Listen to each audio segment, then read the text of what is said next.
Alam niyo bang 1,000 pesos lang mahigit yung pagkakabili ko para sa table cabinet na ito? Paano ba naman malaki kasi yung discount na binibigay ni seller ngayong araw? Imagine niyo ba naman kasi ang original price nito ay nasa 4,200 pesos mahigit. Dahil nga mabait si seller, bibigay nila sa'yo ng 1,000 pesos mahigit.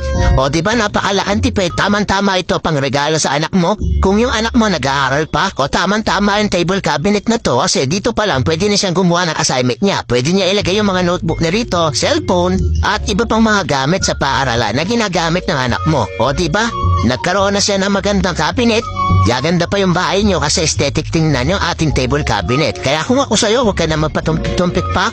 Click mo yung yellow basket, pwede ka nang bumili. So kung wala ka namang anak na nag-aaral, pwede mo pa rin namang gamitin to kung wala kang anak na nag-aaral. Kung work from home ka, saktong-sakto sa ito. O kaya naman wala kang anak na nag-aaral, hindi ka rin nag-work from home, pwede mo pa rin gamitin to para maging aesthetic yung loob ng bahay mo. Tapos magkakaroon ka pa ng drawer, syempre. Kaya kung ako sa'yo, click mo na yung yellow basket,